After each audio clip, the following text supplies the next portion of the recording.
Right now, we're focusing as much as possible on making it very easy to find information and do simple transformations on it and create and generate output. A lot of the way that people look at data is in a vacuum. So they want to, a lot of people just look at their own data and they go, oh, I see this trend, right? But sometimes your data just by itself doesn't explain anything. The biggest competitor that we see right now is companies building their own internal dashboard. The less that data scientists have to do some of these other activities that they do now, the more time they have to maintain clean data.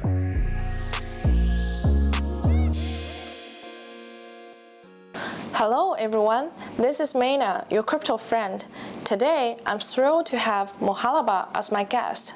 Hallaba is the CEO of Datawisp, a no-code data exploration and analysis platform for the Metaverse. Prior, he was the CEO of StatsHelix, a provider of data-driven solutions to the esports and gaming industries. He also spent 10 years working on Wall Street in various positions, including equity research, corporate merger and acquisition, and strategy. Welcome to my channel, Mo. Usually before I kick off the interview, we will start with a shot of whiskey. Right. Cheers. Cheers.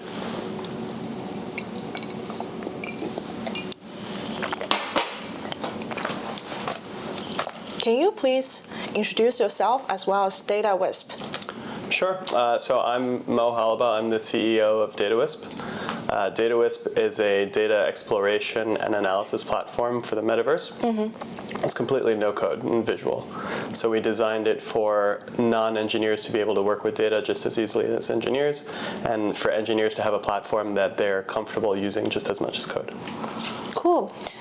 And on your website, you used data analysis for the Metaverse as the catchy description for Datawisp. Why do you want to focus on the data analysis for Metaverse specifically?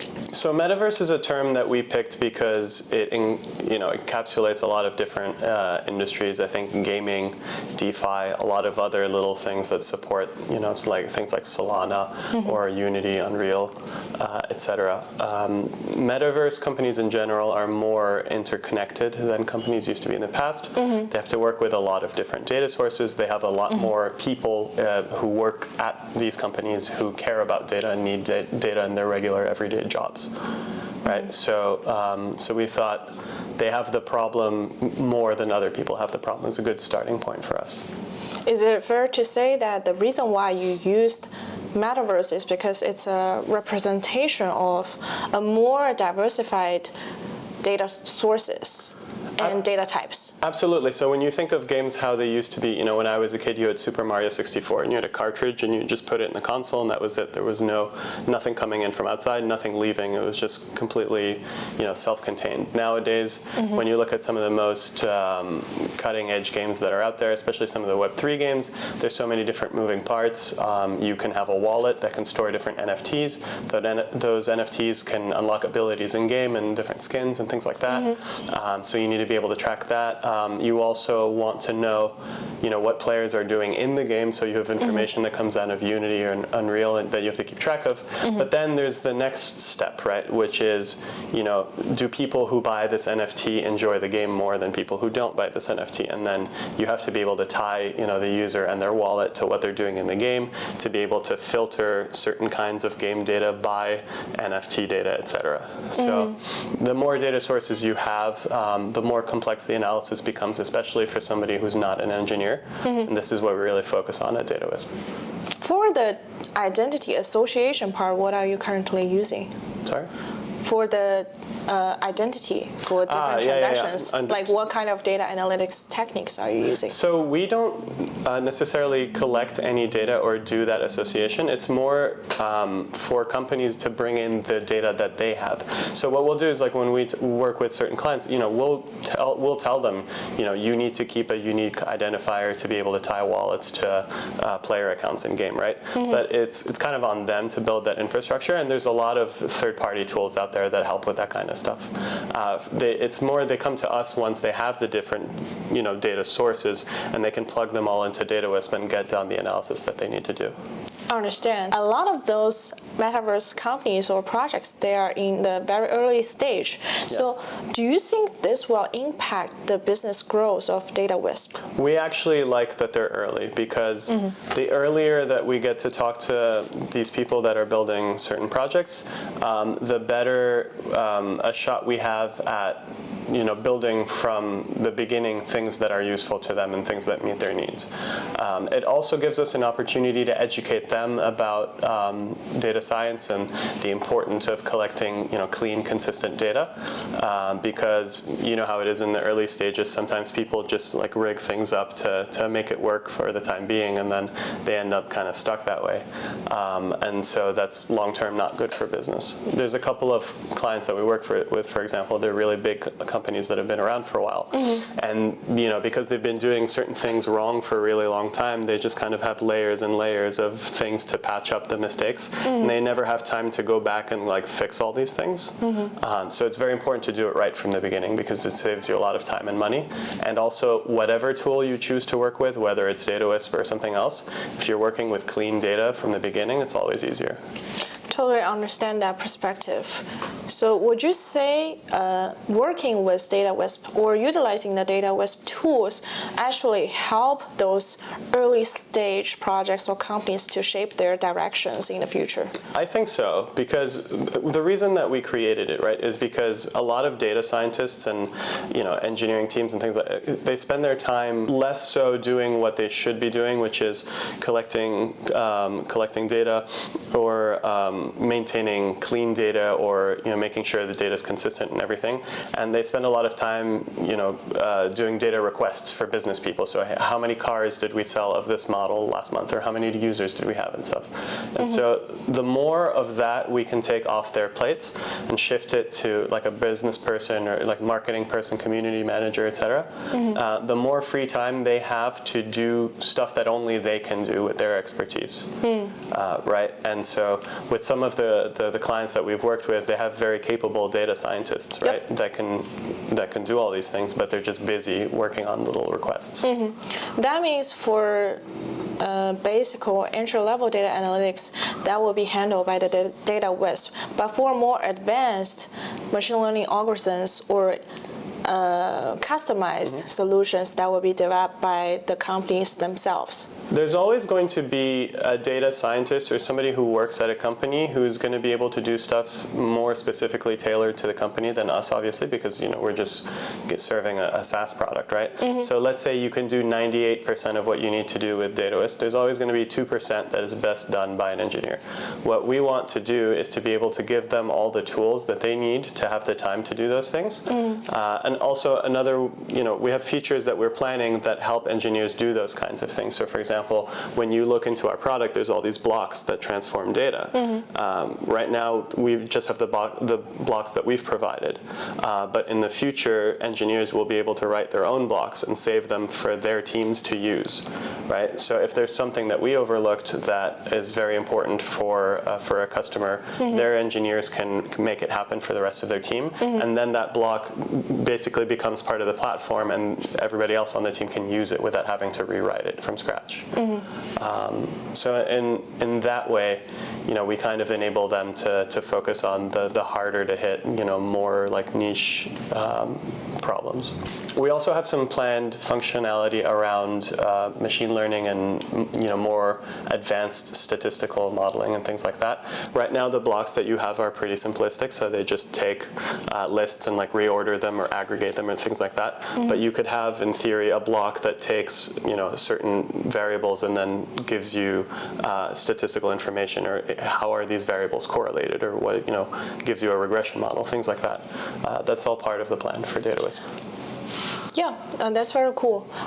So can you please talk a little bit about what are the key functions that's supported by Datawisp right now? Sure. So right now, we're focusing as much as possible on making it very easy to find information and do simple transformations on it and create and generate output. The step one for us is to tackle what I was telling you earlier, which is these little data requests that plug up the engineering bandwidth of data science teams. right? So we want a community manager or a level designer or whatever to be able to go in, look at the data, grab a couple things they need without having to bother anyone. That's step one for us. And right now, that's what we support. Step two for us is doing a little bit more advanced analysis of the data. So like I mentioned earlier, maybe machine learning, maybe a little bit more like statistical packages, things like that. And then step three will be kind of becoming more integrated in the data pipeline and being able to take that data that we process and then send it other places. We already have a little bit of functionality around that. We have an API, it's very basic, but it can take information from Datawisp and send it to third-party sources. So if you have a leaderboard, for example, you can send it to your website and display it there. But we want to obviously build up more robust capabilities there. Of course, what do you think will be the most impressive feature for the end users? It depends who you're talking to. For your average everyday guy, it's just the ability to quickly log in and find certain bits of data. We make all the databases that you work with searchable. So if your data scientist has uploaded like maybe 5 or 10 different data sets that your company works with, as somebody who's not familiar with that data, you might have a hard time finding which data set has the information that you need. So we make them all searchable, for example. So you can just say, hey, I want like sales, right? And it shows you all the different data sets and which columns have sales in them. So it's little things like that that we think are very valuable to non-engineers.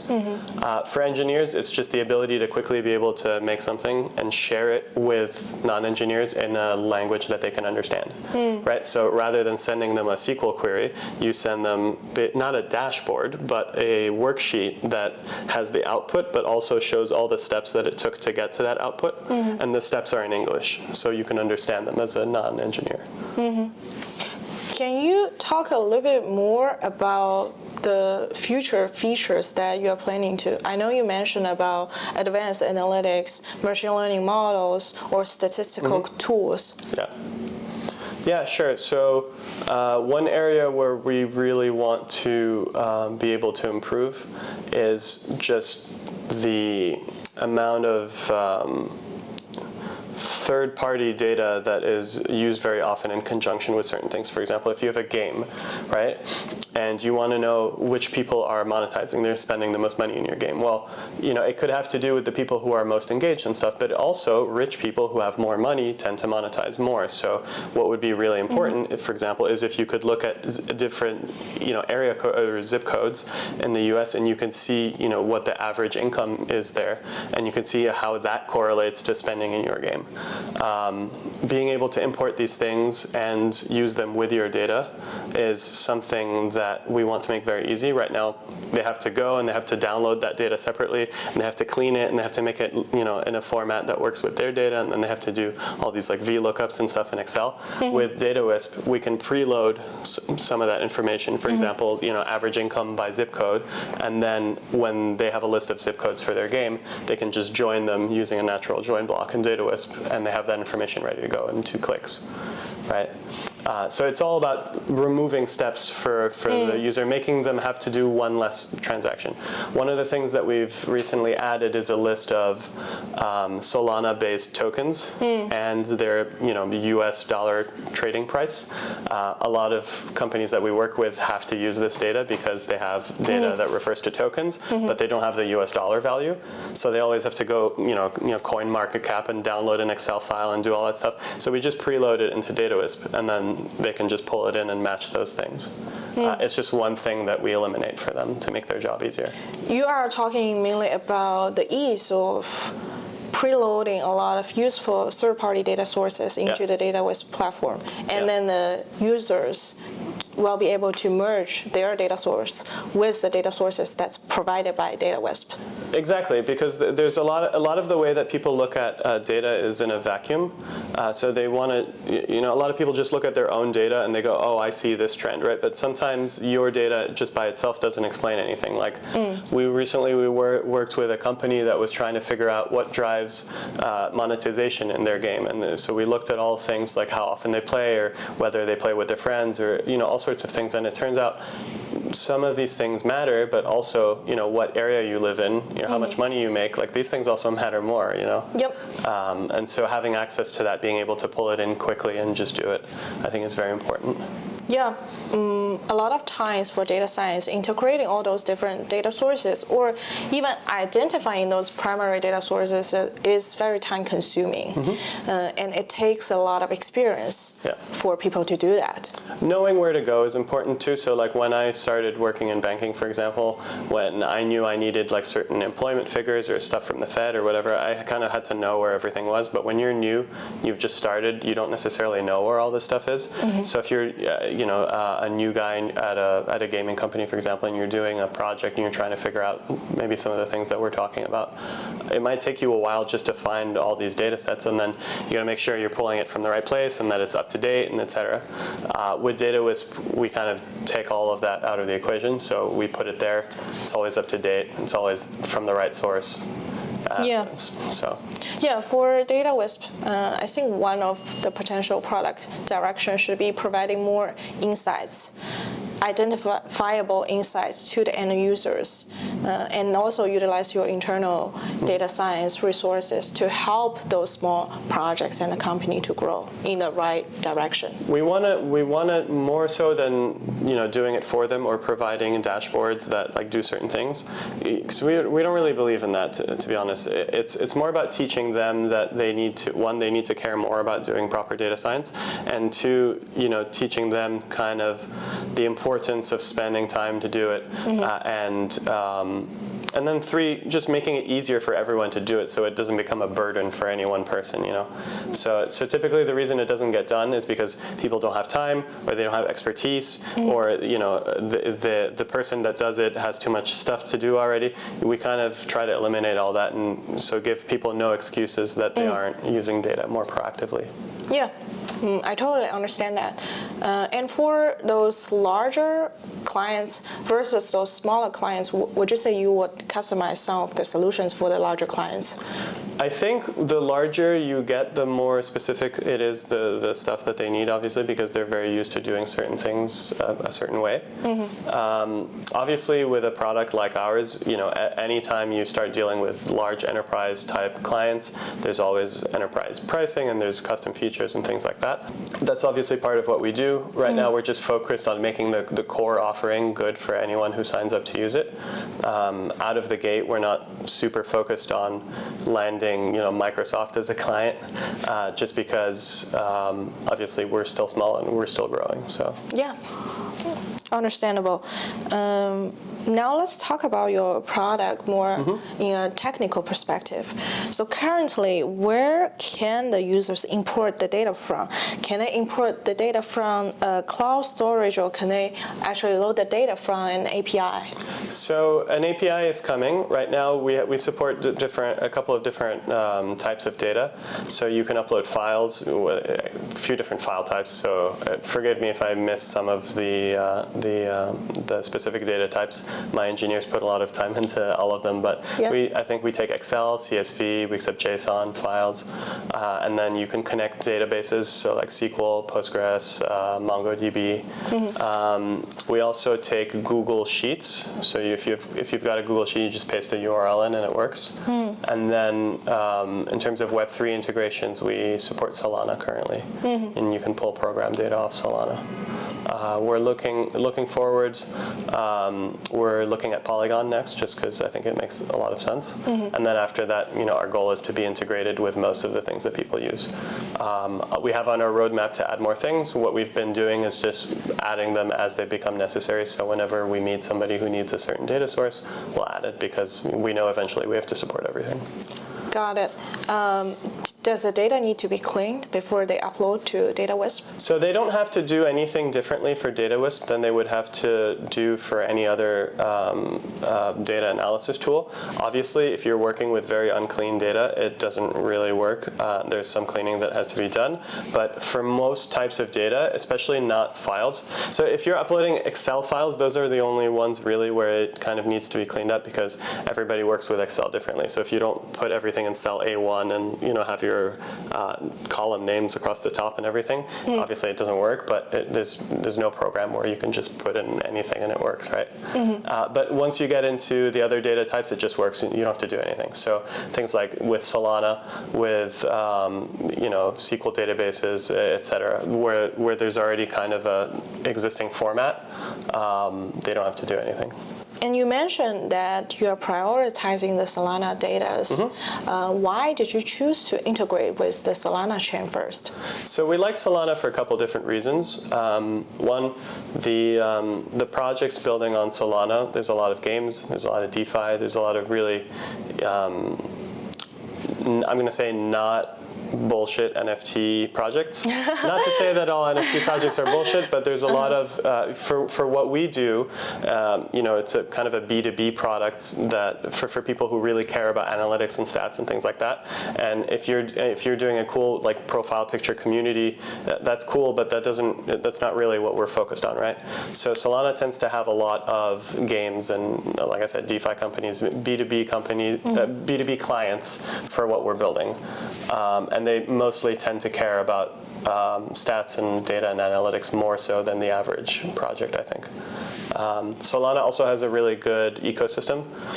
So they support builders on Solana very well, I think. They organize a lot of events like the hacker houses that I've been going to for a while now. I've met a lot of really interesting people at the hacker houses, and a lot of people who use Datawisp I've met at the hacker houses. So it's a really great way to learn about what people are building and better understand their needs. Other than the hacker houses or the developers support, when you prioritize the Solana integration first, do they provide any additional support to you? We didn't need anything. It was honestly super easy to integrate. I think Noah spent maybe 2 days reading documentation and then 2 days building the integration. So when, let's say 4 or 5 days, by the time we stamped out some of the bugs, it was running. So good on them. It was not very difficult to work with. The total integration process is very smooth because their documentation is clear. It was just very clear what to do, and then the other thing is because like I said, because of the hacker houses and because of the access that we have directly to people who are building, it made our job so much easier because it took us 4 days to build the basic integration. We immediately had people who were willing to test it, and all their software is open source as well. So it makes it very easy because of the way that you import data on Solana. Basically, you need something called an IDL, which is how our program understands how their data is formatted. And luckily, a lot of projects on Solana are completely open source, so you can just find those on the internet and you just copy paste them into Datawisp, right? And we also have lots of willing, beta testers. And so as soon as we did that, we found a couple bugs. We were able to fix them. Obviously, when you're working with somebody who has an open source project who's going to hop on Discord with you and talk to you, it's so much easier to find bugs than when you're just doing it by yourself, right? Yeah. So that's one of the reasons that the hacker houses are useful as well.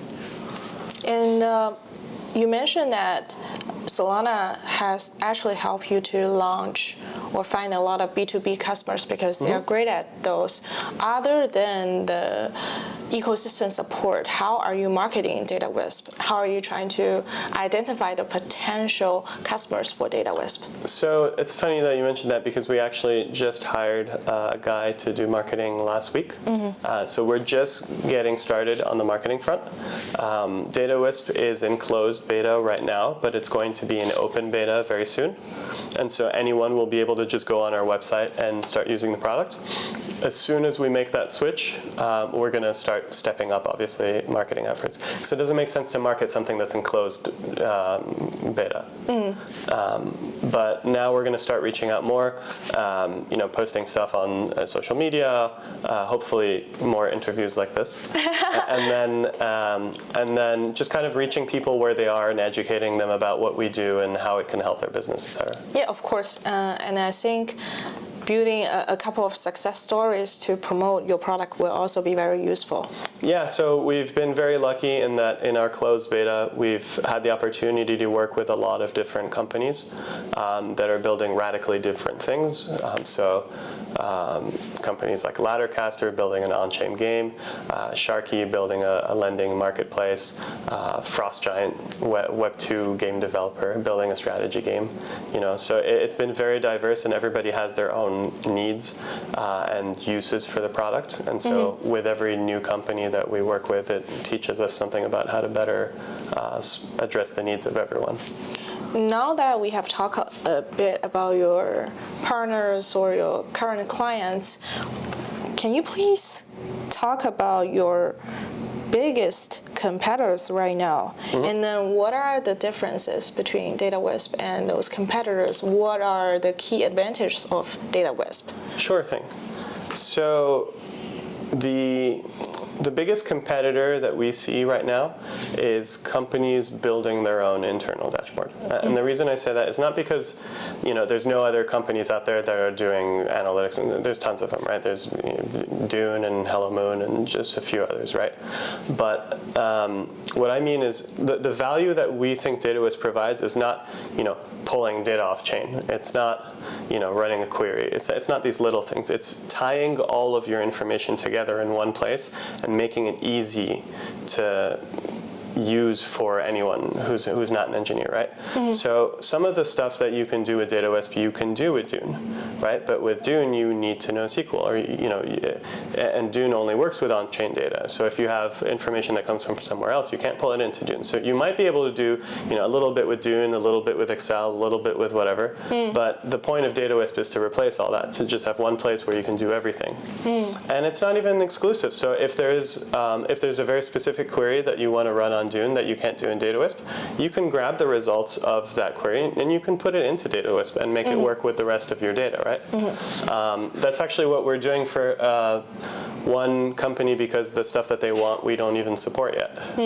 So right now they're just pulling in that information from external sources and then putting it into Datawisp and working with it there. Streamlining the whole process of data analytics is always a very exhausting process, I would say. Even for the data scientists, when we need to manually clean the data, prepare it for modeling or for advanced analytics.